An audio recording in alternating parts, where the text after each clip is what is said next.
said, she has so much potential, and I was fairly fond of some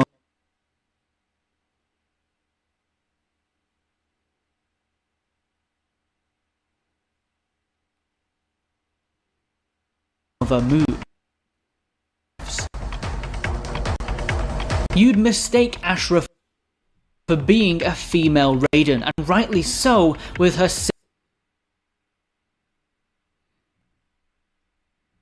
similar white attire and thunder and spin attacks. She had the potential to be an interesting character, and she had the moveset to go with.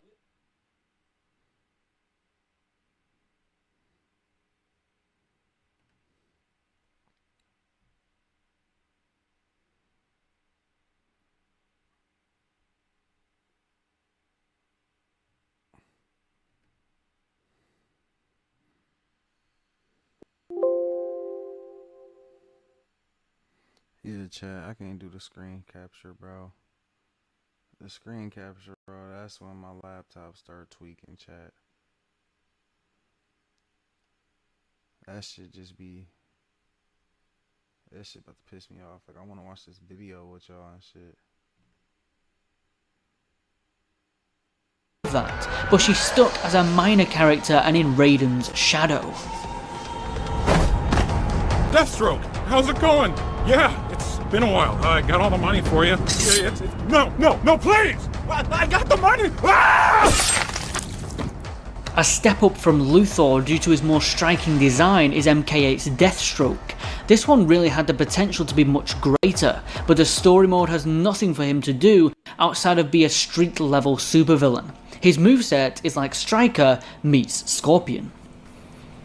Mortal Kombat Armageddon lets you create your own custom fighter, using a multitude of assets from other fighters. For its time, it was certainly a cool feature and had plenty of options. Unfortunately, you can't do much with the fighter outside of local one-on-one matches, and can't give them any fatalities because Armageddon.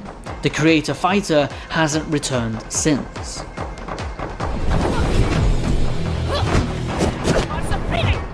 Tanya is one of Mortal Kombat's least interesting female ninjas, a one-dimensional villain bent on betraying everyone, including her supposed allies. She ranks above Chameleon simply because her moveset in MK10 is much better than playing Armageddon on the Wii.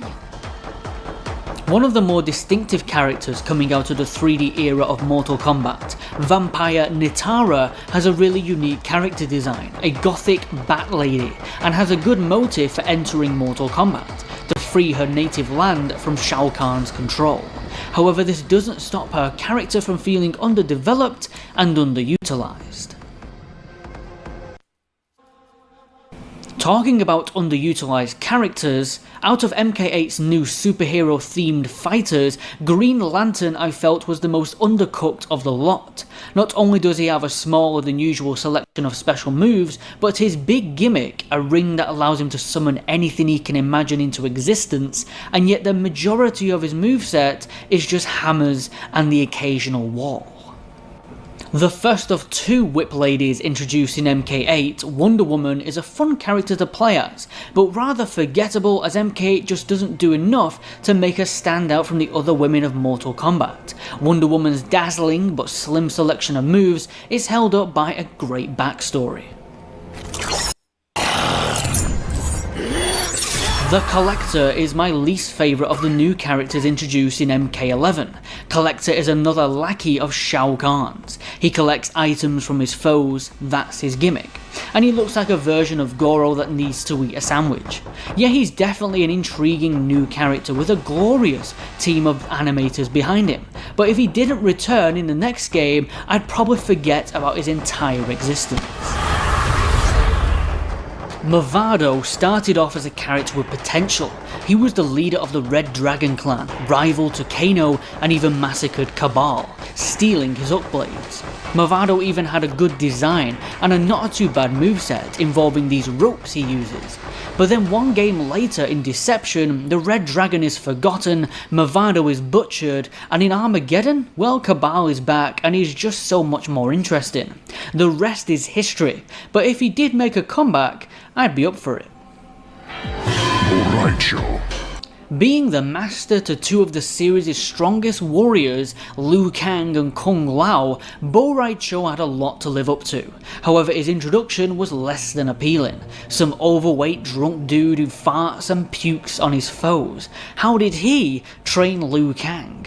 That being said, since his new inclusion in MK10, I have grown rather fond of the character, and he slightly reminds me of one of my favourite Jackie Chan films, Drunken Master. That's a plus in my books.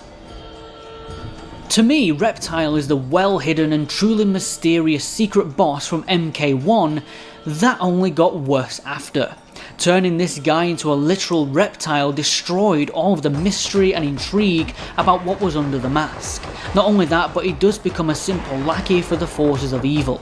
If it weren't for his subpar fighting style and moveset and his legendary first appearance, Reptile would have been closer to the bottom. Curtis Stryker was introduced in MK3 as a New York riot control officer, in other words, a lollipop man, and that's about as much story as is given. But seriously, this is a character that's fun to admire, but for a list of the best MK characters, he was one of the lamest of the lot. MK9 redeemed him, but he's still one of my least played characters in the few games that he appears. Speaking about cops, RoboCop, introduced into MK11, is pretty much Stryker, but with an even more varied moveset, and like he was put through Lin Kuei's cyber programming. I find RoboCop a little stiff to play, but I do like his arsenal of weapons and abilities, and he is very iconic looking. If anyone could beat RoboCop's arsenal of gadgets and weaponry, it would have to be MK10's Triborg, a random Lin Kuei drone that has Cyrax, Sector's, Smokes, and Cyber Sub-Zero's movesets uploaded into its programming.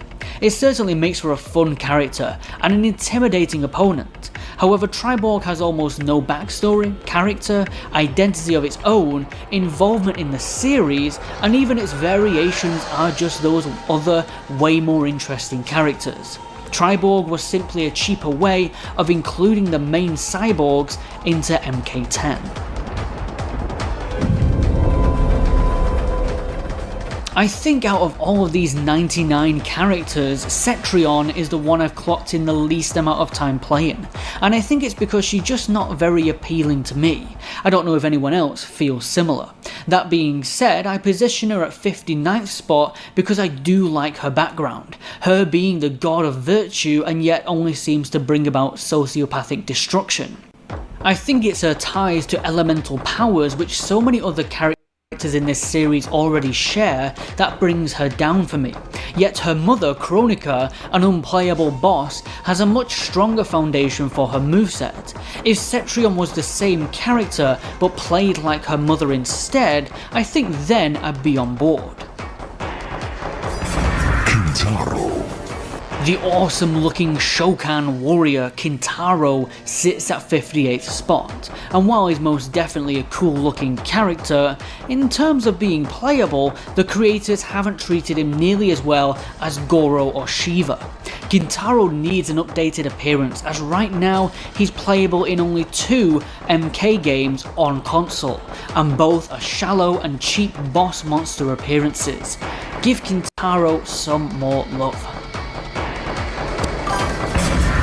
Onaga. Being able to play as Onaga, the Dragon King in MK7 was certainly an exciting moment. This huge beast is second only to Shao Kahn for being the most intimidating character in the series.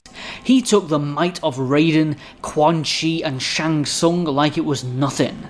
To play, however, is another story. See, the boss characters in Armageddon are sluggish, unbalanced, and fun to play simply because of how cheap they are. Onaga, however, definitely needs to return in a future Mortal Kombat.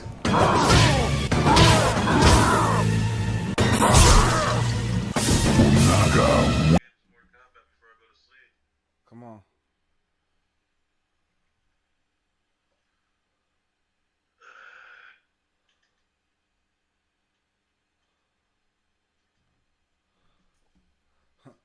I just whooped this nigga online. Hey, Give me a. Hold on. Give me a sub, Frank Brown. Give me a sub. Come on, man. You see who my top gifter is? Hold on. Let me go to this screen. I go to this screen. You can see who my top gifter is and shit. You know what I'm saying? You feel me? My nigga. Nah, for real, bro. Like, you could see my top gifter, bro. Like, look, this shit about to pop up right here, bro. Good job, Jans. Good job, Jans. Frank Brown. He really fucking with, bro. Frank Brown, bro, you not a real follower, bro. You's a follower, actually. You's a follower. You not a real leader. That's what I meant to say. What was you saying, Malik? To change your combos, it's timing, right? So, like, how you doing it to me, I feel like I can't get out of it, it's because you're timing it right? Like, you'll hit me, and then as soon as I'm out of the stumble, you'll hit me again, right? Yeah, it's so, like, bro, it's basically, like, bro, I put a video in the Discord on, like, every character's, like, combos. Like, you could, like, every character has a combo they could do, put somebody in for, like, 32 hits. You know what I'm saying? Really? Every character has it. Yeah, every character has it, bro. You know what I'm saying? Yeah, I put it in the general chat earlier. But me, like, I just, like, so I watch those videos and I just look at the base. You know what I'm saying? I just watch, like, the little, you know what I'm saying? Because I'm not going to do no 32 hit combo. That shit's ridiculous. You feel me? If I could get it off, that'd be crazy. But, you know what I'm saying? I'll just try to fucking start it. But I always fuck up. That's why I just be.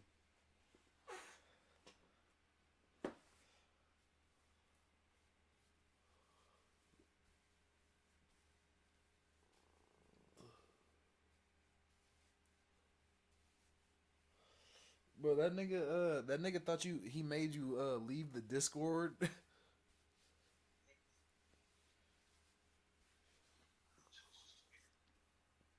That nigga, hey, good job, Jans gifted me 5 subs earlier, Frank Brown. What you on, man? You just a watcher. I'm over here watching Mortal Kombat videos. Well, I was trying to watch it on stream, bro, but every time I try to watch it on Twitch. Your death will satisfy my rage.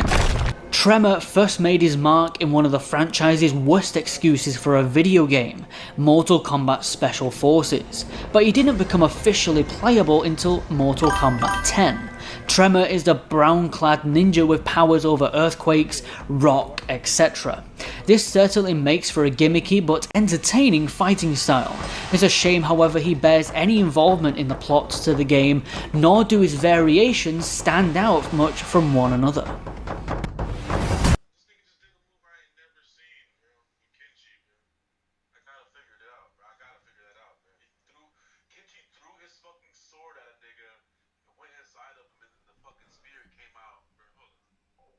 Bro, you could give me 5 subs, bro. That's $20, bro. Or you could give me fucking a sub, bro. Like, you can't get, bro, that's $3, bro. It's 30% off right now. Like, that's a deal, bro. Hey, bro, if I whip you, bro. Kung Lao. Raiden. Smoke. Sub-Zero. Serena. Living Forest. How goes the hunt for Bihan?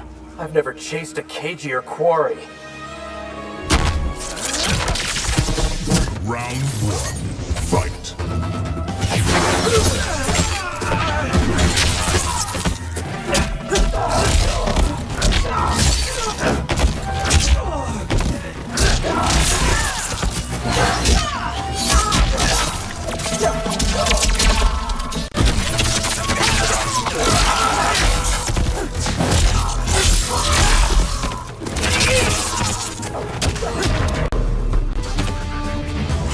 don't want to hurt you. I Round will. 2. Fight.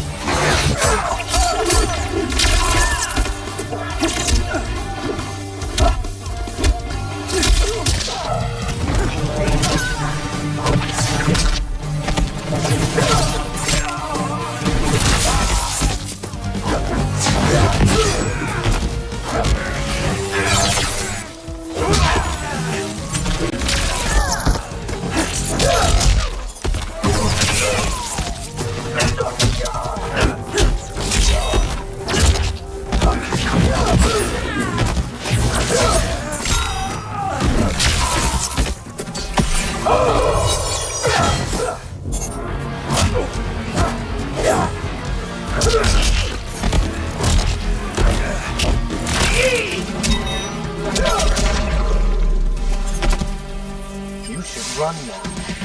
Final round. Fight.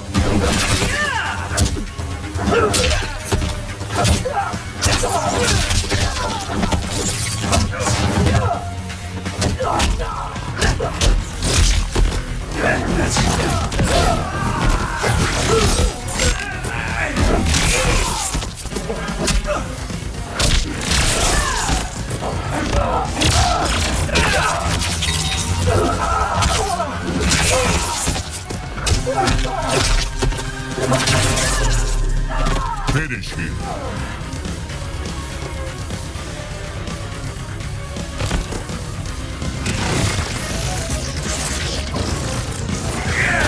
Raiden wins.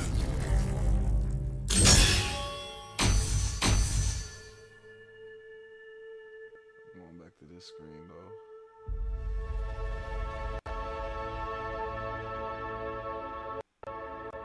This nigga said, bro, I'm sick. I think I got the flu. Alright, you ready though, Malik?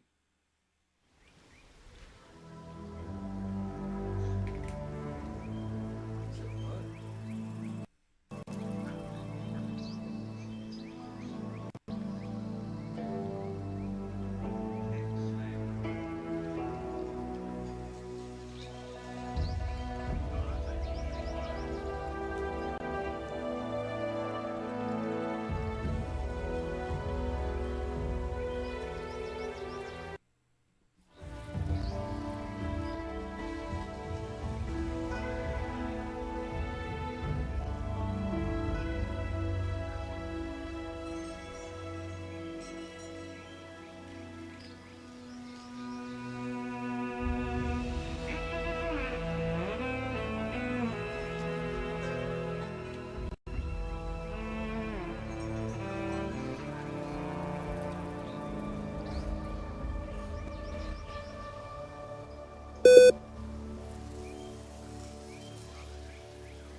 I hate to do this.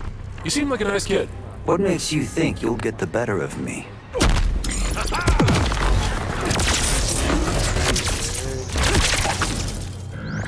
Woo-hoo. Suck on that! Round 1. Fight. Catwoman is the second female combatant introduced in MK8 to wield a whip. Catwoman's more agile moveset and cat-like attacks make her more fun to play than Wonder Woman. Both have little to offer the story of MK8, however. The Flash, also introduced in MK8, is like a heroic cabal. just without the backstory and hook blades. Having a moveset centered on his superhuman speed is an example of another pretty basic feeling gimmick character. Thankfully the Flash is still really fun to play as. Continuing the trend of gimmick-based superhero fighters, Captain Marvel certainly goes deeper than previous entries on this list, calling out Shazam when he summons his power. Captain Marvel had more of an integral part of MK8's plot and a varied moveset, but his power can't be shaken that it felt like a more held-back version of Raiden's. Maybe if we saw Captain Marvel return, his moveset could be deepened. Finish him. Shinnok should have been higher on this list, being the next big bad after Shao Kahn, the evil Elder God, and rival to Lord Raiden himself. Instead he came out looking like an Emperor Palpatine's undead cousin, and he manages to get his ass kicked in the 2 games that build him up, the latter of which was by newcomer Special Forces rookie Cassie Cage. Thankfully he's saved by having a rather fun fighting style involving his giant skeletal hands, but Ender of Worlds, this guy isn't. The Insectoid Devourer sits at 51st spot. She was a fun new character for MK10, aligned with Outworld's new ruler Kotal Khan. However, she eventually devolves into another backstabbing baddie when she reveals she's been a lackey of Shinnok all along. And while she does kill Melina in a rather poetic way, her moveset never really enticed me, and honestly when I came back to MK11 to do this video, I was actually surprised that she was in the game, as I completely forgot about that. Leatherface. The skin-wearing villain of Mortal Kombat X, Leatherface, is one of the game's most standout fighters due to him not being some martial arts master, cyborg assassin, advanced alien species, or monstrous outworlder. It's just an insane serial killer with a chainsaw, and he has some really over-the-top combos and special moves. It's a shame, however, that his variations don't offer much to differentiate themselves from one another, and the moves that they cut out into the other variations could have worked better had they all been a part of a single moveset. Still, Leatherface was a fun addition in MK10. Kratos. A Spartan out for revenge, Kratos is one of the more unique of the MK9 combatants, the whole Greek mythology wrapped into one character. While he can be slow and lumbering to play, once you get a grasp of his moveset, which consists of long range and short range offensive moves and even some QTE events, he can be a visual delight to play.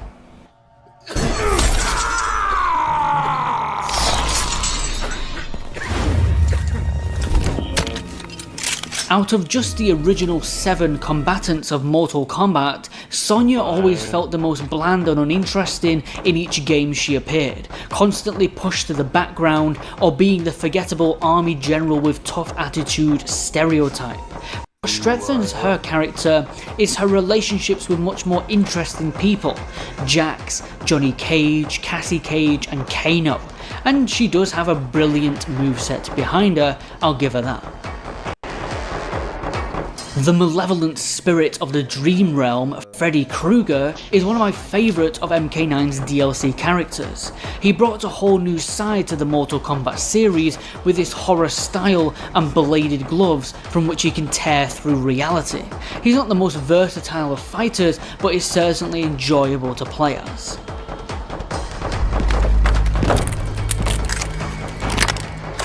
A nearly indestructible killing machine sent from the future, the Terminator stands at position 46. He is a powerhouse, utilising a mix of grabs and high kicks, and dealing extra damage with his trusty lever-action shotgun. Certainly an intimidating opponent, the Terminator feels the envy of the Lin Kuei cyber ninjas. Having a fairly forgettable introduction as Jax Briggs' daughter, Jax eventually became her own in her second appearance. What also helped her character is very fun moveset inspired by her father's fighting style and metal arms, but thankfully has just enough of her own spin to it to make her stand out. Jackie was injected with creativity and was deepened thanks to MK11, and I think it would have been great for her if she became a mainstay for the series. Superman. Superman feels and resembles a more intriguing and varied version of Captain Marvel. Instead of just transforming Raiden's moveset, Superman has bits of a variety of characters. He can freeze enemies, fire a laser beam, fly, and cause a lot of destruction. Superman is the epitome of a superhero fighter, and has all the powers to go with it. Superman is without a doubt one of MK8's most interesting new combatants. Jax, the character with the metal arms. Since his metalless introduction in MK2, he's appeared in nearly every Mortal Kombat since, and yet his character still wasn't all that deep until Mortal Kombat 10. For the longest time he was Sonya's partner in the Special Forces, the army boxer who had arms of steel, literally.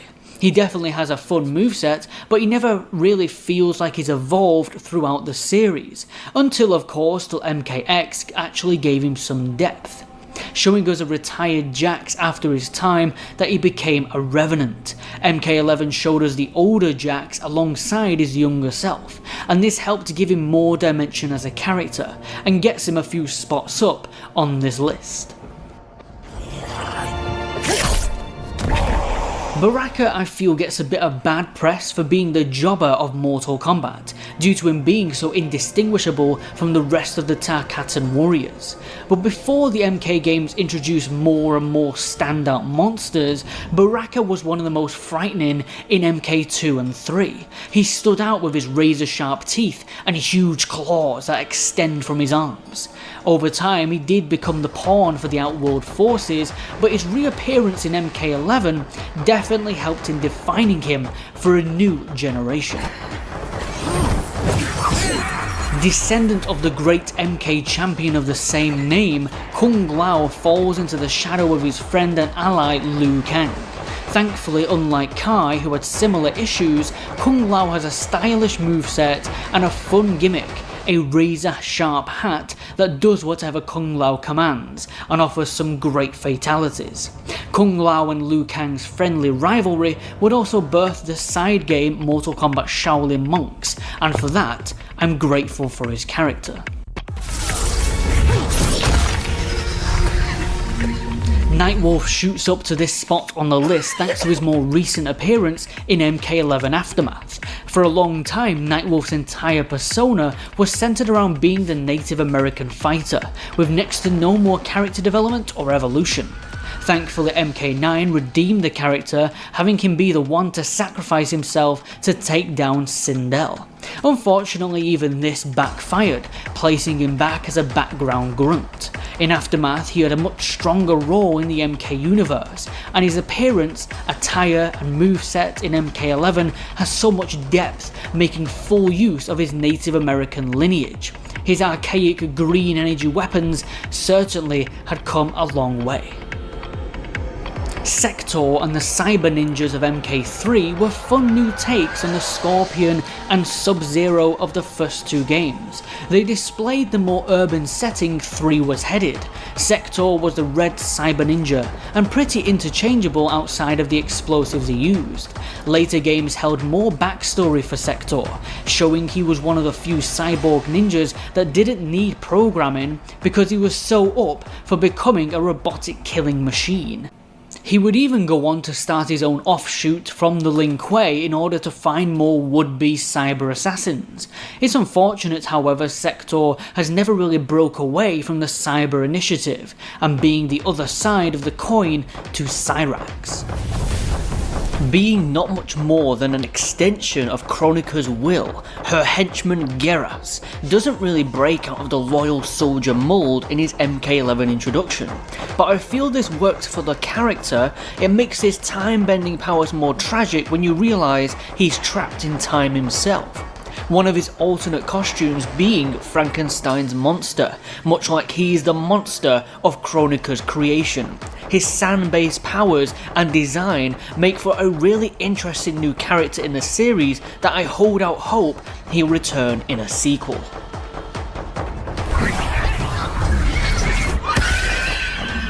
For the longest time, Sindel didn't account to much besides being Shao Kahn's queen. MK9 turned her into a powerful killing machine, and then in MK11 Aftermath, she was brought back and turned out she loved being Shao Kahn's murder queen. An obvious but still fun twist for the villainous character.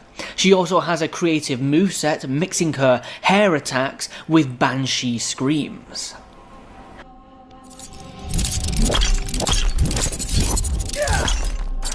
Takeda feels like the Frost to Scorpion's Shirai Ryu, Scorpion's prized pupil and son of Kenshi. Takeda was one of my favourites of the new characters introduced in MK10. His dual whip attacks and pulse blades offer a mix of Scorpion's versatility with the Cyber Ninja's technology, but you can't help but not see this guy as just a pupil of Scorpion's.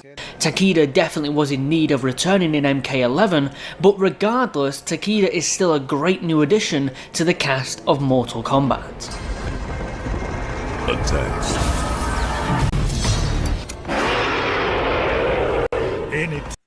Another great addition to the MK10 cast was Predator, an alien hunter which specialised in a broad moveset across its 3 variations, which utilise traps and guerrilla warfare with high-tech plasma weaponry and throwable blades. His legendary style, fantastic sound design and fun moveset made for a grand new addition to the roster.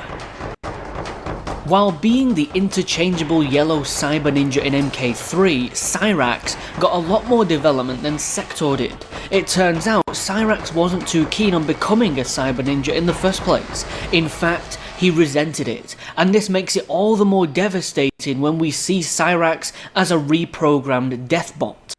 Jax and Sonya would eventually rescue him, and he would become a part of Special Forces, but in recent entries, Cyrax and Sector have gone back to feeling fairly interchangeable once again. Jade is one of the more memorable female characters to play. She has a glorious moveset in almost all of her appearances, but unfortunately the series never really went anywhere with her character, constantly stuck as Kitana's friend or the green-clad ninja with a stick. It wouldn't be until Mortal Kombat 11 when Jade would get some of her limelight that she deserved in her relationship with Kotal Kahn, and this certainly pushed her up a few spots on the list. Plus, I love her new redesign. It's a shame, however, this would feel a little too late in the series.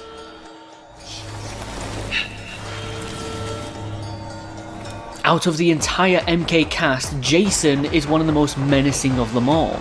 Standing tall, not speaking a word, wearing a hockey mask in contrast to the multiple masked ninjas of the series, and having a move in which he can rise back from the dead. Jason comes with 3 variations that all offer something different for the player. His movesets make great use of high power kicks, grabs and a machete. All I could wish more is for some more memorable fatalities from this monstrous character. Alien was a beast of a fighter when it first came to Mortal Kombat 10, a versatile fighter with a broad moveset consisting of various blade attacks and acid throws. Alien is a menacing monster, being a parasitic extraterrestrial that had birthed from a Tarkatan host, as to why it shares similar moves from Baraka. But in addition, Alien has a few tricks from Reptile's acid refluxes and even utilises its long pincer-like tail into its moveset. Its fatality has a Queen Alien destroy your opponent, or you can leave executing your fatality and instead watch as your opponent becomes a host themselves.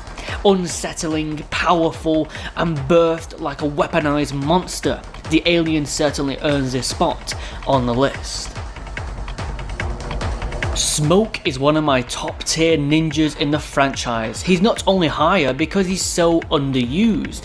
His last proper playable appearance was in MK9. Before that game, he was just a mere background character, besides his duo team up with Noob in MK6.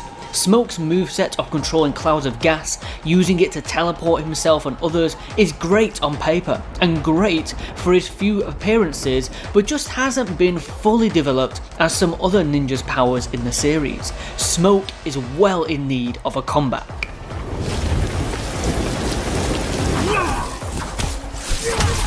You know the team gave no damns when they created Rain, the Purple Ninja. That is not only a joke, but you can tell the devs had a lot of fun designing this character's moves and fatalities. Rain has had a slow beginning however, being solely a character, much like Tanya, that loves to backstab everyone he allies with. MK7 and 9 introduces him as the son of the Edenian god Argus. This propelled his ego into outer space, but only helped in excelling his character further. He was the only NPC character in MK10 that I personally was gutted didn't show in the roster. Thankfully, MK11 brought him back for one more outing, and he was the best he had ever been. I think Havik to be the most underrated character in the franchise. It's a shame that the Order Realm vs Chaos Realm plot from MK6 never caught on because it lost one of the more unique villains in the series. Havik is the poster boy for the Chaos Realm, and everything he does is to simply cause more chaos, like how he wants Shao Kahn to stay as Emperor of Outworld for the simple fact that Shao Kahn causes corruption, which feeds Havik's nature. Not only that, but Deception did a decent job with Havik as a fighter, Havik being easily the most standout new character from MK6, being able to snap his limbs back. Havik is in serious need of a reappearance in the next Mortal Kombat game. Arguably one of the more respectable enemies in Mortal Kombat, Shiva has been well represented in almost all of her appearances, and her reappearance in MK11 Aftermath only further enhanced her character. She is gracefully animated, has a fantastic new design in each game that she appears. MK11 Shiva is only second to being my favourite monster character to play as, and as a final word for Shiva, she's flipping badass.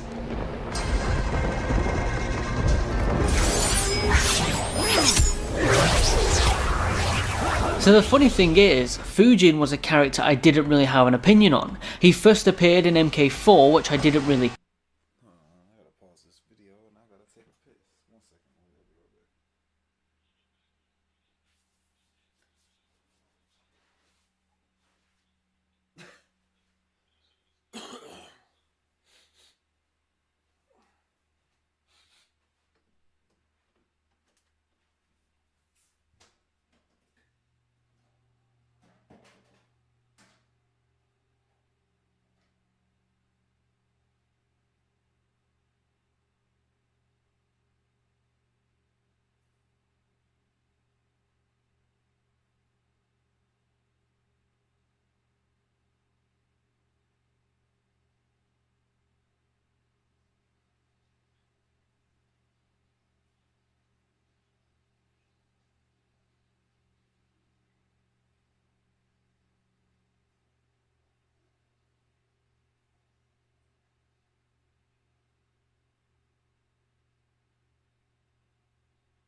care for, and he kinda just fell into the background in MK7's huge roster.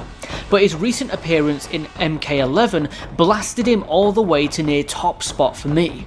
Breaking away from Raiden's side, Fujin isn't a character bound by his gimmick. That's what I like. Yeah, he's a wind god with awesome wind-based powers, but he's also got an appealing personality, serving as a beacon of hope for humanity, where Raiden is easily turned to evil. He also has more in his arsenal than just wind, carrying with him a sword and even a crossbow. Fujin is without a doubt one of MK11's strongest overall characters for his depth, personality, style, moveset and charm. More Fujin in the future, please. Simply put, Scarlet is one of the most fun Mortal Kombat characters introduced in the reboot trilogy. She is the female equivalent to Ermac. She's the red palette swap ninja and loyal to Shao Kahn. But where Ermac had control over souls, Scarlet can manipulate blood, tearing it from her foes and morphing it into any shape she can imagine. And Scarlet is one of the few MK characters where the talented team at NetherRealm didn't hold back in displaying her powers in really creative ways. She's a delight to watch and play. Just wish she had more story. Female Sub-Zero Frost has one of my favourite character arcs in the series. Introduced in MK5 as an apprentice of Sub-Zero's, her self-centered attitude and lust for power soon sent her on a tragic downfall. Becoming obsessed with power, she disagreed with the newfound peace between Scorpion and Sub-Zero. Eventually, she fell into her own insanity by becoming the latest cyborg ninja. Frost is backed up by a moveset that only closely resembles her former master, but giving her enough room of her own and her appearance in MK11 certainly helps cement her as a memorable character. Kabal is a guy who has gone through hell. Beginning as a rookie cop, he has since been burned alive, dragged through shady organisations, and given super speedy powers. With his super speed and unique hook blades until Mavado's super being is a guy former master. Eventually she fell in greed with the newfound peace between Scorpion and Sub-Zero.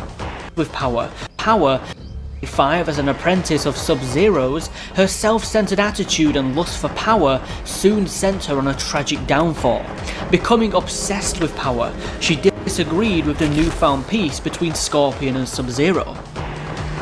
Eventually she fell into her own insanity by becoming the latest cyborg ninja. Frost is backed up by a moveset that only closely resembles her former master, but giving her enough room of her own and her appearance in MK11 certainly helps cement her as a memorable character. Kabal is a guy who has gone through hell. Beginning as a rookie cop, he has since been burned alive, dragged through shady organisations, and given super speedy powers. With his super speed and unique hook blades until Mavado stole them, Kabal makes for a really charismatic and fun anti-hero with a striking design. That piece of gum you can never get off the bottom of your soul as you try to scratch it off, that's Kano, the wretched scum of the Mortal Kombat universe that can never seem to go away. A criminal with so much over-the-top personality that it just works for Mortal Kombat. A moveset so perfect for his slimy nature, and being the original laser-firing cyborg of the franchise makes him all the more important. I don't have time for this nonsense. My favourite of MK8's new superhero characters has to be Batman, given a superb moveset that is more than just a gimmicky superpower. Batman is a master in every form of martial art, has a strong sense of justice, being the sole hero to make an effort in figuring out why another dimension was colliding with his, and causing fellow superheroes to become enraged. And he's equipped with a multi-million-dollar arsenal of gadgets and weaponry such as smoke bombs and batarangs. MK8 even has him as the rival to Scorpion, and he certainly was. Cassie Cage is my favourite of the new Special Forces recruits in MK10. The daughter of Sonya Blade and Johnny Cage, Cassie is bursting with personality. She shares her mother's strong leadership and military combat style, but keeps it light-hearted with borrowing her father's sense of humour, signing autographs, taking selfies with her enemies, even posting about her battles online. All makes her one of the more highlights of the two games that she appears. It's a bit far-fetched how she was able to completely destroy the Elder God Shinnok in her first appearance, but she is still an enjoyable character, and NetherRealm evidently had a lot of fun making her. The single new character from MK8 that actually came back, and for good reason, the Joker, is one of the most unique characters to come out of MK8. A villain twisted into causing destruction for the simple fact that he enjoys it. He dresses up in colourful suits, he carries with him a bag of joke shop tricks and gags, and the developers at NetherRealm and Midway managed to mould that into a brilliant moveset that no other character could pull off as well as the Joker. His style, his charisma, his insane charm, and his maniacal laugh are all what build his character. Vietnam veteran and former Special Forces soldier John Rambo manages to outrank both Sonya and Jack on this list for the fact that I don't see him as a gimmicky character. He's not some guy with big metal arms, he's instead a highly trained war veteran and comes equipped with an arsenal of firepower and the skills, the traps and the tactics he had used in Vietnam. Going prone, eating a bug to restore health, or using claymores on his opponent, Rambo was a superbly detailed character and has a fantastic ending in his tower, which felt like we had a full character arc with Rambo in his one appearance. Kotal Khan was close to being even higher on the list. I love what Kotal represents. Why does every outlawed emperor need to be full-blown evil beasts? Kotal Khan is a strong leader. While he may behead the smallest of petty thieves, he has still that sense of honour, reasoning, and does a lot to protect his kingdom. Kotal is also one of the most standout fighting game characters, with his design and moveset centered around the Mayan god of war. I hope his death in MK11 Aftermath doesn't signal the end of Kotal Khan in the future. Fight. Mortal Kombat owes a lot of its success to this next beast. One of the best mini-bosses in history, there was nothing mini about this four-armed Shao Kahn prince that stood out from the other fighters of Mortal Kombat due to his claymation digitized design. Goro was the first monstrous character in the series, winner of 9 consecutive Mortal Kombat tournaments, besting the great Kung Lao himself. And he is still one of the most intimidating fighters in all of Mortal Kombat. It can't be denied that MK7 dropped the ball with some of its boss fighters, giving Goro a bland moveset with 4 breasts. Thankfully, MK10 brought this guy back with full force, an award-winning design, a fantastic set of variations, and some great fatalities. Erron Black could have easily eroded away after his first appearance as being the forgettable cowboy stereotype. It's thanks to NetherRealm's choice to make Erron Black a cold-hearted and eerie mercenary that he actually ends up being one of the more memorable characters. A colourful Clint Eastwood knockoff, this guy isn't. Erron Black was taken to Outworld by Tarkatans, killed them all, and decided to stay in the realm as a gun for hire. He uses 19th century weaponry such as rifles and revolvers. He even has a sword fashioned out of a Tarkatan's arm. Erron Black's style, his attitude, his firepower, his special moves, and his fatalities highlight him as one of MK10's greatest new fighters. Some good did come out of the 3D era of Mortal Kombat. Without them, we wouldn't have Kenshi, the character that can easily stand against the series' most iconic characters. Kenshi is a blind ninja, out to hunt down Shang Tsung, has powers of psychokinesis, and is an honourable fighter, kneeling before his defeated opponent. There's no denying that the blind swordsman is one of the most unique on the roster, and is a delight to play. The mysterious Red Ninja, who made his first appearance as a joke character in Ultimate Mortal Kombat 3, but his backstory will be defined in Mortal Kombat Trilogy. Ermac is the vessel for all the souls Shao Kahn has collected over the years. Even Kitana's father is a part of Ermac, and thus Ermac has brief moments of being an ally. Ermac is one of the few characters that got a ton of development over the years, quickly becoming more than just a red palette swap ninja, and turning into a mummy-style telekinetic anti-hero. Ermac's exclusion from MK11 is a huge shame, as there could have been a lot of potential for the character.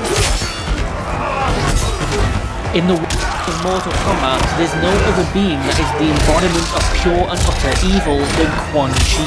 He manipulated Sub-Zero, destroyed Scorpion's family and clan, became one half of the Deadly Alliance, and has awoke the Elder God Shinnok multiple times. Quan Chi's iconic design and his necromancer mix with sorcerer moveset make him one of the greatest villains on the roster, so much so that they brought him back into MK9 to retcon him into the events of the original trilogy. His only missteps being a few questionable fatalities over the years and getting his butt handed to him on a silver platter in his latest appearance. But nevertheless, Quan Chi is the personification of the Netherrealm and one of Mortal Kombat's 3D era's best villains, outclassing even the Elder God that he served.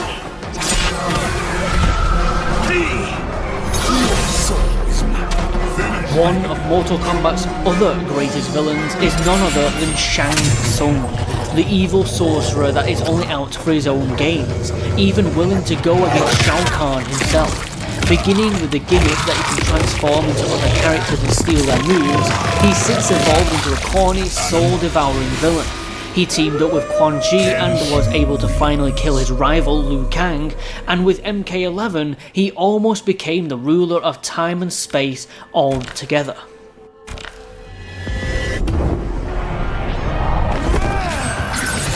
I don't think any new character's first appearance made quite the impact as Spawn in MK11. A decorated US soldier, Al Simmons was brutally murdered by his own men and was resurrected by forces of darkness as Hellspawn.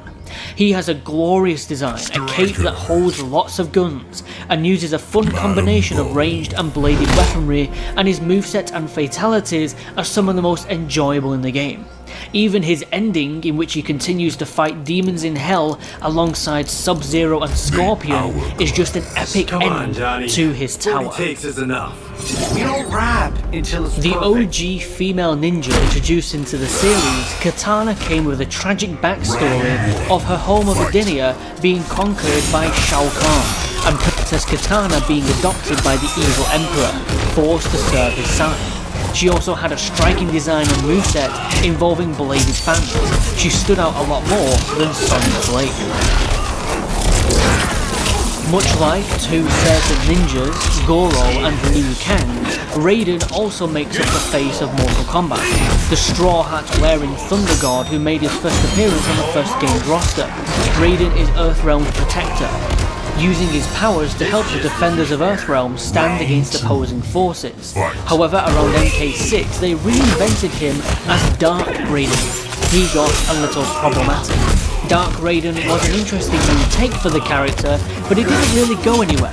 Then in the recent trilogy, Raiden has only ever messed things up, complicating the timeline in MK9 and murdering Liu Kang. Being corrupted by Shinnok's amulet in MK10, and even in MK11, he's so easily twisted to the dark side.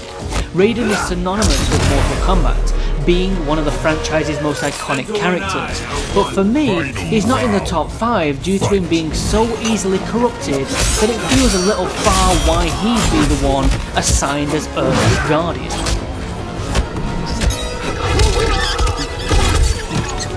From superstar to special forces, Johnny Cage had a long history with Mortal Kombat.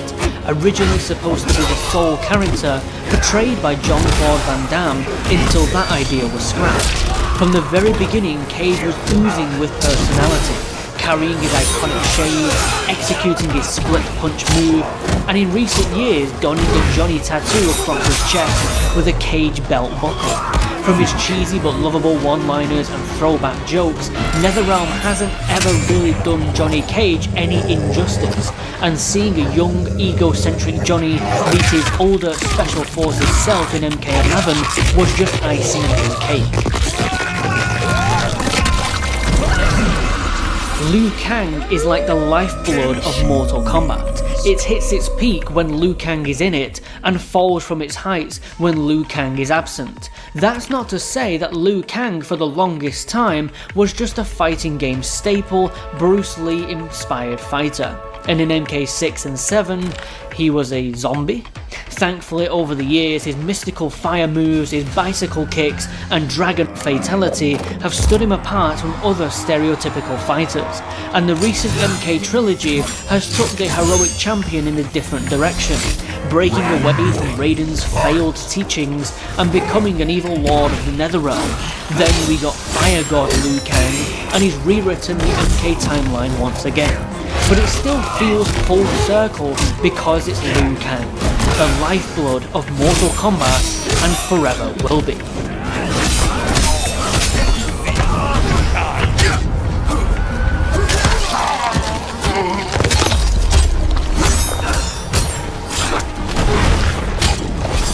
Sub-Zero the First, Bi-Han, or later named Noob Saibot, sits at number 5 for me.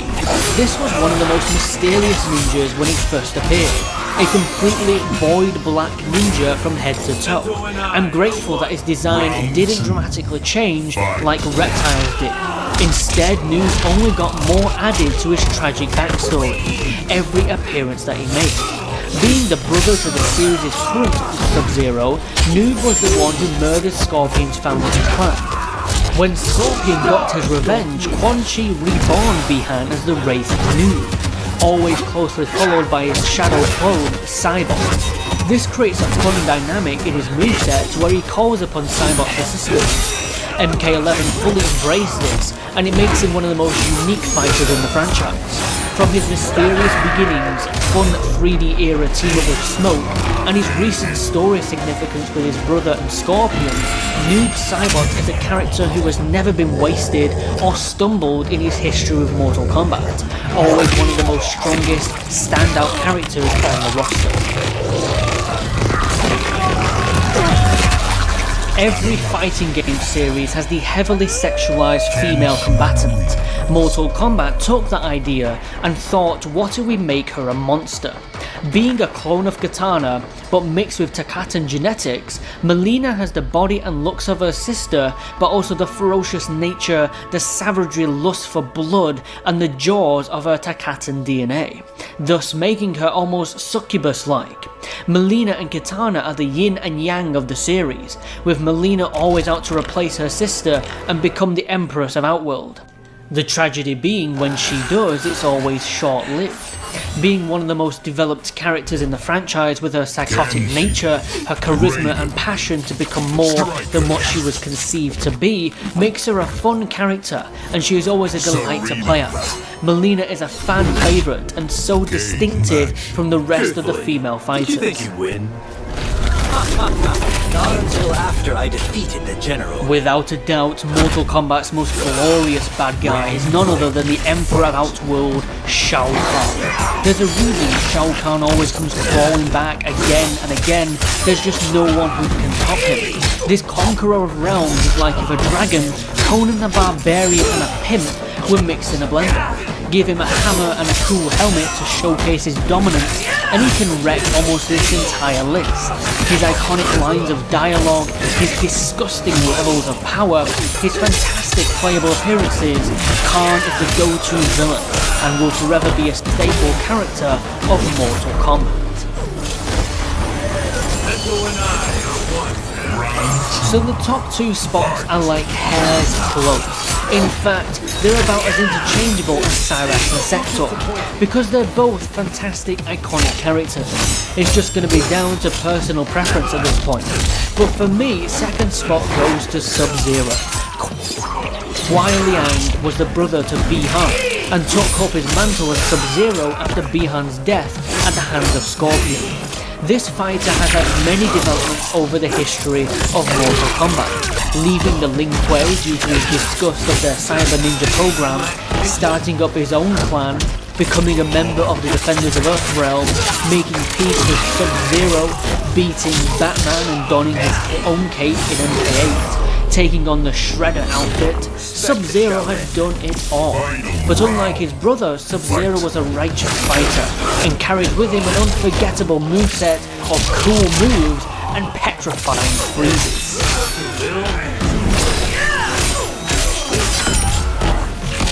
And at number 1 out of the 99 Mortal Kombat characters, it has to be Scorpion, the icon of Mortal Kombat, and I cannot deny that. This guy is the ultimate combatant, an honourable Japanese warrior turned spectre, bent on getting revenge and serving justice for the lives that he lost. His iconic kunai on a chain, his signature phrase, "Get over here," his fiery appearance, ripping off his mask to reveal a skull underneath. There's so much history with Scorpion, so much development, and in every game he is one of my favourites to play at. Mortal Kombat 10 gave his character some final closure, letting Hanzo Hasashi walk the earth once more. And yet he's still the most badass on the roster. The incredible aura around his character will never fade. And so that's been my ranking of all 99 Mortal Kombat characters. If you enjoyed this video, leave a like, leave a comment on what your favourite Mortal Kombat characters are to play as, and I'll see you all in the next video. Thank you all so much for watching, and adios, take care. Kenshi. Lee Mei.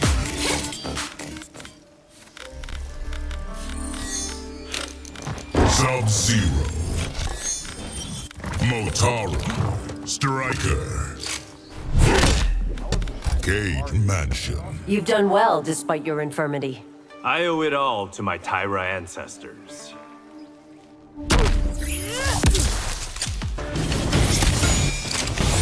Round 1. Fight.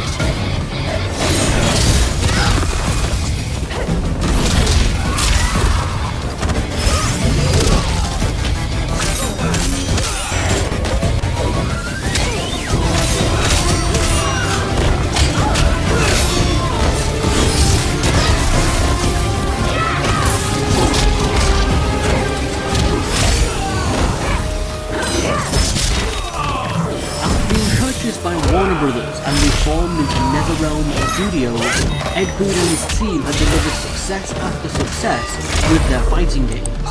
Mortal Kombat 9 brought the classic stories into modern times, and Mortal Kombat X introduced a new generation of fans with a solid selection of new cast members and old favourites. They announced Mortal Kombat 11 at the Game Awards of 2018, showcasing a trailer that sees classic design of characters, customization, and also a brand new ability. Mortal Kombat 11 released a few months later in early 2019, available on the PlayStation 4, Xbox One, PC, and Nintendo Switch, making this the first Mortal Kombat available on the Nintendo platform since Mortal Kombat Armageddon. Mortal Kombat 11 continues the same 2.5D one-on-one fighting structure that was redesigned in MK9, and also continues the same rules and controls from MKX, just now at a slower pace, mainly due to the exclusion of the run feature once again, which certainly takes some getting used to after coming from that previous game. The graphics have had a major step up, now coming with more brighter colours and lighting, and character models feature more detailed pores and stretching of the skin, making them almost lifelike. The power meter has now been replaced with 2 gauges that sit in the corner of the screen, one for defensive moves and one for amplifying your special attacks. These now filling over time instead of having to beat on your opponent to make them fill up. Your X-ray attacks have been replaced by fatal blows, which are very similar animations, but instead of displaying the vitals and skeleton of your opponent, they just now serve to show off the game's new blood features, spraying liquid everywhere.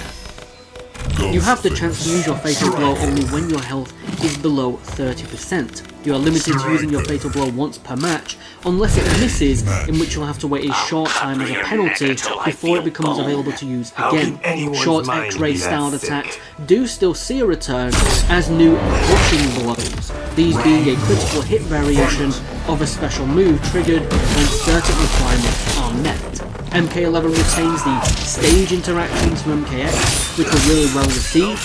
These now deplete out your defensive gauge, and they can also be altered with a second button input to change the trajectory of throwable objects, or even your jump style from the wall. The game also sees the return of fatalities, brutalities, and mercies from MK Trilogy. The fatalities were the most extreme that the series has ever seen, in some cases even more so than MKX. These extremities caused the game to get banned in some countries like China and Japan. In fact, the fatalities were so alarming that a developer on the game reported to media outlet Kotaku that some of their team had to receive therapy whilst working on the game, as they suffered trauma caused by exposing themselves to violent and graphic research materials in order to make these fatalities as realistic looking as possible. Now, the character variation system from MKX was expanded upon in 11, now giving you control to the player, allowing you to create up to 5 different variations for your characters. You can now customize their appearance, choosing from different items, equipment, and colour variations. You can also customize their entrance animations, victory animations, and even their special attacks, choosing from a large range of options, really making each character and each variation your own. To unlock more gear, you need to either play the new Towers mode, unlock them in the new Crypt, or by purchasing them with premium currency from the rotating in-game store. For modes, MK11 feels like a bit of a step back from the previous entries. In terms of Versus, you have all of your features from MKX, such as local battles that can be played against AI, online battles with King of the Hill and tournament modes, and there's an additional AI battle mode in which you can manage statistics of an AI team and have them battle against other players' teams online. The training mode has been deepened in a great way, with it coming with advanced sessions that teach you everything from special move cancels, jumping attacks, hopping, dash cancelling, flawless blocks which reduces how much chip damage that you receive on a block, and even explains different frame dates. There's also independent character tutorials that teach you each character's special moves and combos, feeling very much like the old Deadly Alliance Conquest feature. The towers have been expanded upon from MKX, with Towers of Time being the new feature. These are very much like MKX's challenge towers, having different stipulations and rewards for each tower, and they rotate often with different towers and unlocks. If you want to unlock all of the game's content, then grinding through these is what will take up most of your playtime. In addition to the Towers of Time, there is the return of the Arcade Towers, which features the new final boss, Kronika, and an ending for each character that explains what they have now done with their new command over time itself. And there is also the return of the Endless and Survivor Towers from MKX. However, there are no minigames here, such as the Test Your Might or the Kart Combat Racing from the older title. The main single-player feature is once again the fully animated and voiced story mode that continues from the end of Mortal Kombat X, no longer having the quick time events from that last entry. It begins with Darth Raiden torturing Shinnok at his Sky Temple, blasting him with his red electricity. Raiden is now in possession of Shinnok's amulet, and plans to use it to threaten his enemies before they have any intentions of invading Earth realm again. Raiden declares to weaken Shinnok that there are fates worse than death, and slices his head clean off. Due to Shinnok's immortality, he is still alive. When Raiden leaves, Shinnok is met by his mother, the Titan of Time, Kronika. She arrives only to tell Shinnok about her plans to uproot what Raiden has done, and she has been supervising the events of Mortal Kombat since the very beginning. When she leaves, the events in the MKX after credit scene will then play out, with Raiden taking Shinnok's head to the revenants Liu Kang and Kitana, who now rule the Netherrealm, as an example if they should ever try to harm Earthrealm. 2 years later, whilst Cassie Cage is getting promoted to Sergeant, Raiden arrives to plan an invasion of Liu Kang's fortress and destroy Shinnok's chambers, which is the seat of their power. Johnny knows wrong, and he stays behind in Earthrealm. Kenshi wins. Raiden with the Special Forces declare war on Netherrealm, and he creates a diversion by attacking the army of demons with Shinnok's amulet. Meanwhile, Sonya, Cassie and Jackie infiltrate the fortress and do battle with the Revenants and demonic forces, with there being some amazing fighting choreography. Liu Kang collapses the ceiling on Sonya, trapping her under the rubble. Holding onto the C4 detonator, Sonya sacrifices herself for the mission, pulling the trigger and causing the special force to evacuate.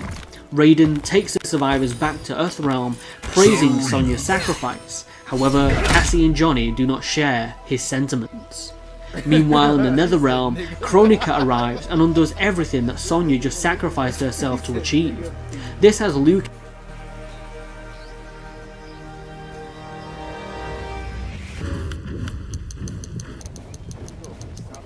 The Chaosium. Why do Earthrealmers think Reptiloids live Let's talk among about them? franchises. Maybe you're not the Have first you ever seen a Terran to movie, visit there. heard an album, or played a game so bad that the next one couldn't hopefully be better? Sometimes the bar gets set so low that even the slightest jump makes a huge difference. Take Harry Potter and the Goblet of Fire, both the movie and the video. Fans of the novel had mixed feelings about the adaptation, and the game was wildly panned. But because that entry is such a low point, the next installment in both film and game felt like major improvements. Now, think about that concept when you hit rock bottom. If your foundation is solid, your next effort is bound to seem better. Now, let's apply that logic to Mortal Kombat. At the turn of the century, the franchise was in a downward spiral, with 3 consecutive games receiving mixed to negative reactions. On top of that, Mortal Kombat Annihilation got panned, and the spin-off shows weren't doing much better. The Mortal Kombat brand was effectively put on ice. It would be 2 years before the series was ever return. This time, stepping into a new generation and fully stepping into the 3D universe. Welcome to episode 7 of Mortal Kombat Takeover. Today, we're going after 2 deadly sorcerers in Mortal Kombat Deadly Alliance.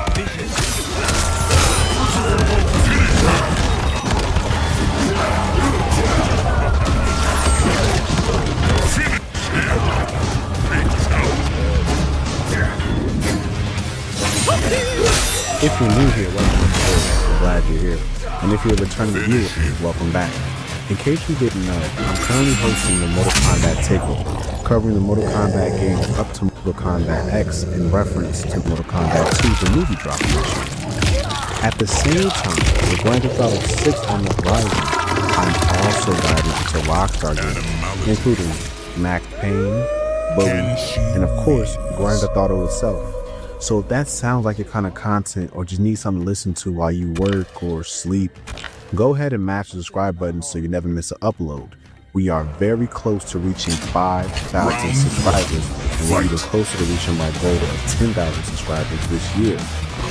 And if you enjoyed this video, hit the like button so the algorithm can push it out to more people. With that said, let's dive into this.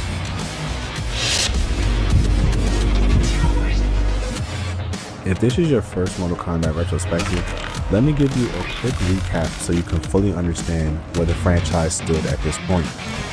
Back in 1992, John Tobias and a group of his closest friends pitched a game to Bally Midway.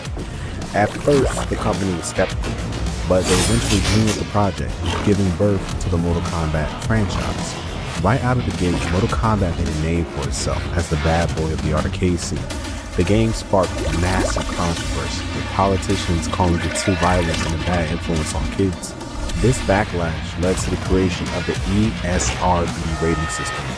But rather than hurt the franchise, all the negative publicity only fueled its success. When Mortal Kombat 2 hit the market, it was a massive hit, becoming the highest grossing arcade game of 1994. At this point, Mortal Kombat was at its peak. There was a movie in the works, live action series, merchandise flying off the shelves. But while this controversy was nothing new for the studio, the developers weren't prepared for what came next. Legal action from the actors who portrayed the characters. This behind-the-scenes drama led to major cast changes in Mortal Kombat 3, with several iconic characters being cut. The backlash forced Mills to re-release the game twice. First, as Ultimate Mortal Kombat 3, and later as Mortal Kombat faded, which brought back every character up to that point. Despite the drama, Mortal Kombat 3 was a massive success. However, while the first 3 games marked the franchise's rise, the late 90s saw it fall from grace. In 1997, Mortal Kombat Mythology Sub-Zero launched and was widely criticized for its new difficulty. Even though it sold well, it was a fine trouble. The game was meant to build hype for Mortal Kombat 4, which would be the last Mortal Kombat title to hit arcades and the franchise's first step into 3D. Then came Mortal Kombat Special Forces.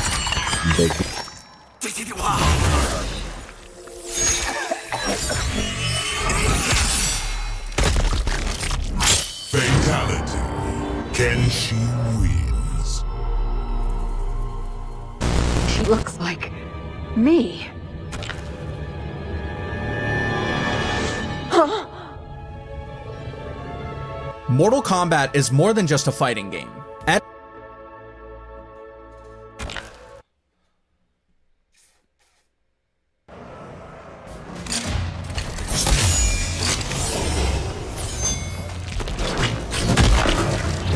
Round 1. Fight!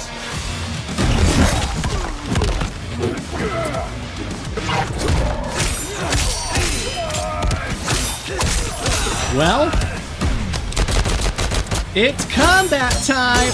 Mortal Kombat! Mortal Kombat!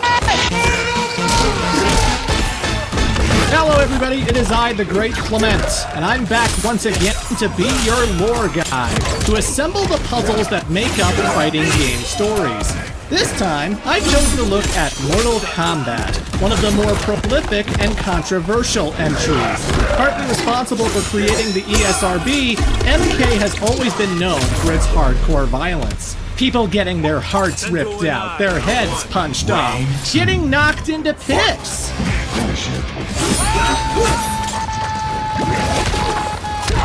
And all of this gore would only increase with each subsequent entry. It's the franchise's most defining aspect, the key feature that makes it Mortal Kombat.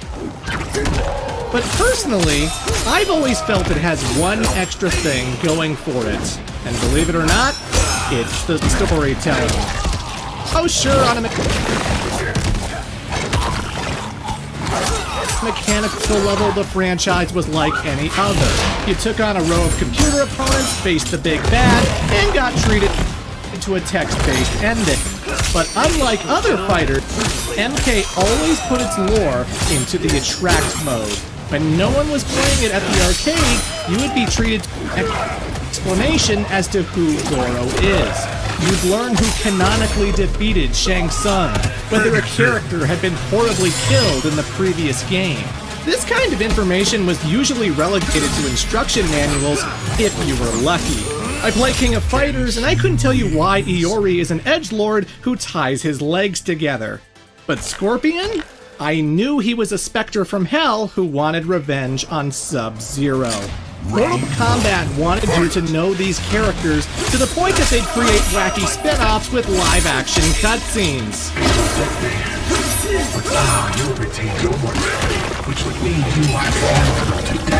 Or they'd create specialized endings. The Black Dragon died with Kano. You're the last one, Jarek.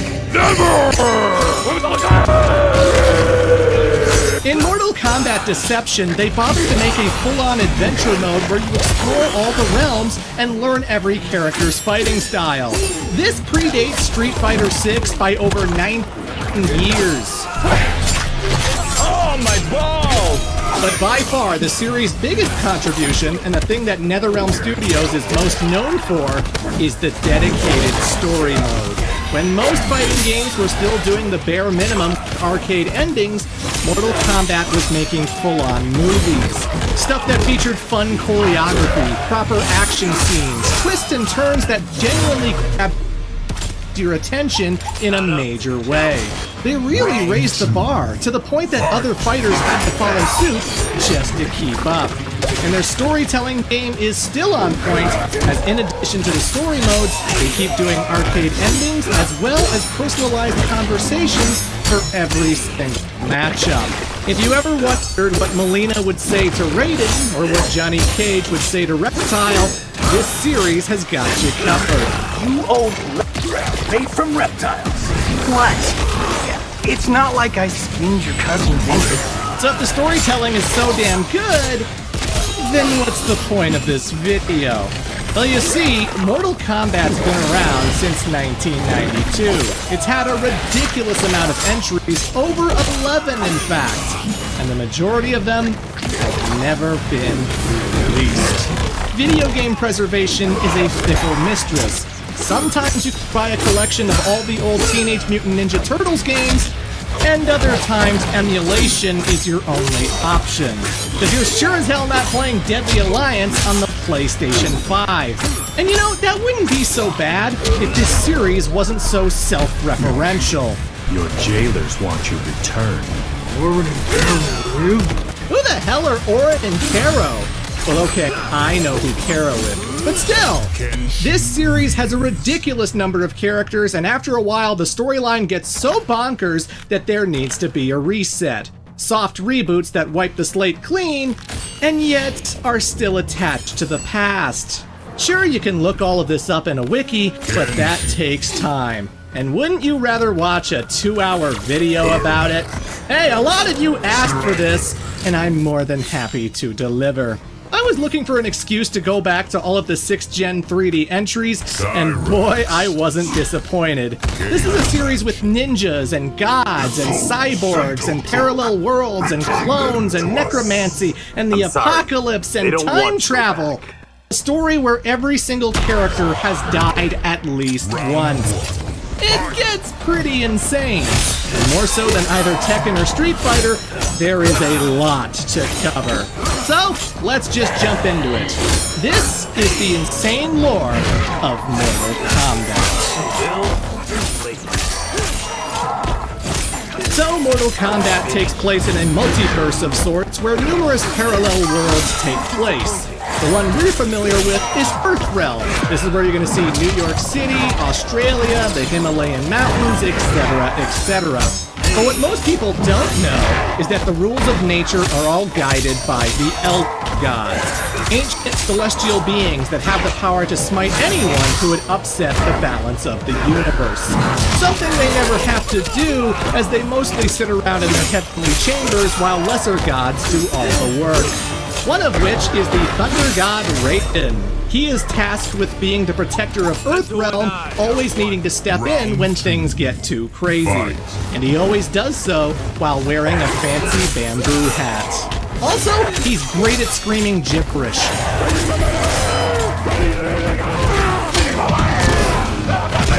Raiden certainly got his work cut out for him, especially when one of the Elder Gods decides that they're tired of this meaningless existence and wants more. This man's name is Shinnok, and using his godlike power, he creates a special amulet that allows him to enter Earthrealm without defying the Elder God's rules concerning invasion. How the hell does that work? He wages a war against Raiden that lasts for centuries and wipes out many civilizations, and the Elder Gods don't intervene at all. What, this doesn't threaten the balance of the universe? The battle is so devastating that it wipes out the dinosaurs, as well as some humanoid reptilians that your history books won't tell you about. These saurian creatures are so devastated by this war that they have to flee Earthrealm for the much safer world of Saterra. There's a long age of darkness, but eventually Raiden comes out on top. He defeats Shinnok, takes away his powerful amulet, and then brings him before the Elder Gods for judgment. They decide the best sentence for Shinnok is to spend the rest of his life in the Netherrealm. This is another place you're probably familiar with because it's basically hell. Fire, brimstone, endless torture and suffering. If someone dies with an evil or corrupted soul, they're coming here. The place is ruled by Lucifer, who uses his demons and Oni to make Shinnok life an absolute nightmare. Things were going pretty bad for the fallen Elder God until he met up with Quan Chi, a powerful sorcerer who really needs to spend more time in the sun. This warlock offers to help Shinnok conquer the realm with his undead army if the Elder God will share the wealth and make him his second in command. Shinnok obviously accepts, and he successfully kills Lucifer. With the Netherrealm in his control, he decides to model the world closer to the place he really wanted to conquer, Earthrealm. So for example, the demon Serena used to look like this, and now she looks closer to this. Of course, you can only do so much with a dead world. Shinnok will never get the beauty and luxury he truly desires, as without his amulet, he can never escape to other realms. Unlike another evil bastard. Let's talk about Shao Kahn. Another realm in this universe is Outworld. It's kinda like Earthrealm, but definitely behind in the times. No fancy technology, lots of barbaric practices. It's a primitive place where might makes right. This place used to be ruled by Onaga, the fearsome Dragon King. Unfortunately for him, his most trusted advisor managed to poison the dude and steal the throne for himself. That advisor was Shao Kahn. And while using poison is certainly a sneaky tactic, this warlord is anything but a coward. He is absurdly powerful. Proficient in dark magic and brandishing a big fuck-off hammer, Shao Kahn actively welcomes combat and has proven himself to be quite the champion. Don't make me laugh. Fight. That was pathetic. I don't think he's technically human, as the guy has a lot of dragon-like features. But regardless of how this dude is built, no one can defeat him, and he conquers Outworld with Iron Fist. He builds an army of loyal soldiers who punish and enslave the weak. If you can't prove your worth to him, you're as good as dead. But all that power gets boring after a while, and our warlord decides that his conquest can extend even further. Like I said, this is a universe of many parallel worlds, and using sorcery, Shao Kahn learns how to unbalance the Furies and merge other realms with his own. The Elder Gods don't appreciate this, and so they give each world a fighting chance by invoking the Mortal Kombat Tournament. Because, you know, this is a fighting game. In order to merge with another realm, Outworld must defeat their enemies in 10 consecutive martial arts competitions. And I do emphasize consecutive. If they win 9 straight victories and somehow fumble the bag at the very end, they have to start all over from scratch. And it's not like this tournament happens every year. Oh no, this only occurred once every generation. If Shao Kahn wants to conquer everything, he's in it for the long haul. But he does have one ace up his sleeve, a sorcerer named Shang Tsung. A former Earthrealmer, this guy studied dark magic and performed evil experiments in order to gain the secret of eternal youth. And what he discovered is the ability to steal other people's souls. He can rip out a person's life force and feed on it in order to revitalize his body. Plus, it makes him stronger. Stealing my soul won't make you faster. That is precisely how it works. This guy also picked up the art of shape-shifting, allowing him to transform into anyone he wants while retaining all of their impressive abilities. Having sucked up souls for thousands of years, Shang Tsung has become quite the martial artist as well as a master manipulator. He is easily Shao Kahn's second in command, the one responsible for so many of his schemes. Your soul is mine. And so, for thousands of years, using Shang Tsung and other deadly Outworld warriors, Shao Kahn proceeds to take over all that he can. He goes to Paternus, a realm of vampires, and conquers it. He goes to Arnyek, home of bug-like creatures known as the Kaitin, and conquers that. Even the poor Zaterans, who just escaped a centuries-long war over in Earthrealm, find themselves crushed under Shao Kahn's massive heel, to the point of genocide, as only 2 members of this race even exist anymore. Outworld becomes a melting pot of various species as the conquered realms all add up. But by far, Shao Kahn's greatest conquest lies with the realm of Edenia. A world of beauty and culture, this place was governed peacefully by King Jared and his queen Sindel, the two a loving couple who had a single child named Tana. But try as they might, Edenia was unable to repel the Outworld invasion, and it ended in tragedy.